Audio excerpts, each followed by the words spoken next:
ყირგიზეთში მცხოვრები ქართველების სახლებს ტოვებენ. თბილისის საერთაშორისო აეროპორტში პირველი ქართული ოჯახი ჩამოვიდა, რომელმაც ბოლო პერიოდში განვითარებული მოვლენების გამო ყირგიზეთი დატოვა. ნათია გოქსაძე საუბრობს აეროპორტიდან პირდაპირ ეთერში. ნათია, რა პირობებში ცხოვრობდნენ ქართველები ყირგიზეთში, რას ყვებიან ისინი?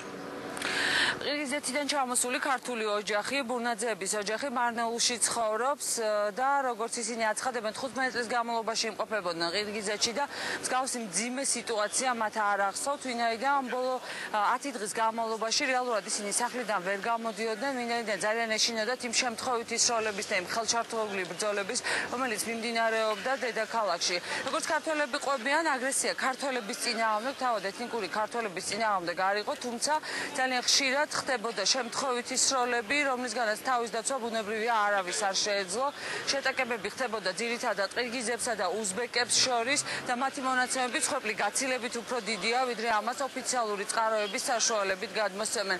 ისინი ამბობენ, რომ არა 200-ან 300 ადამიანი შესაძლებელია რამდენიმე 1000 ადამიანიც იყოს ამ შემთხვევითი ბრძოლებისგან დაღუპული.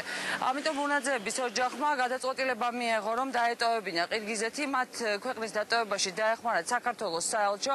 ქართველმა დიპლომატებმა მათ ურჩიეს კიდეც, რომ ამ მწვავე ვითარებაში გარიდებოდნენ ამ სიტუაციას, რის მოხერხებაც მათ მოახერხეს დაჯავშნული მანქანებით აეროპორტამდე მივიდნენ მალულად შემოვლითი გზებით და ამ ყველაფერის განხორციელებაში მათ ქართული დიპლომატიური უწყება დაეხმარათ. 15 წელია იქ ვცხოვრობთ, იქ მუშაობს მეუღლე მიწვევით და ეხლა ჩამოვედით, იმიტომ რომ მდგომარეობა ძალიან გამწვავებული, დაძაბულია. ქუჩაში ვერ გამოდიოდით, იმიტომ რომ სულ გადაწვეს მთელი ქალაქი, ესე იგი 50% ქალაქი გადაიწვა. ხალხს ხოცავდნენ გზაში, წვავდნენ, არ უყურებდნენ. ძალიან დიდი რაოდენობით უცხოელები არიან ჩახოცილები. 3000-მდე კაცი ხალხის ლაპარაკით იძახიან, რომ არის ჩახოცილი. ეზოებში ყავთ დასაფლავებული. ძალიან მწვავე მდგომარეობა, ძალიან ბევრი ჩახოცილი ხალხი, ეპიდემიურად სახიფათო, უკვე შიმშილობა მიდის, ჰუმანიტარული დახმარება მარტო კერძო პირებში შედის, ტიტულურ ნაციას. ჩვენამდე მოაღწევდა თუ არა არ ვიცი.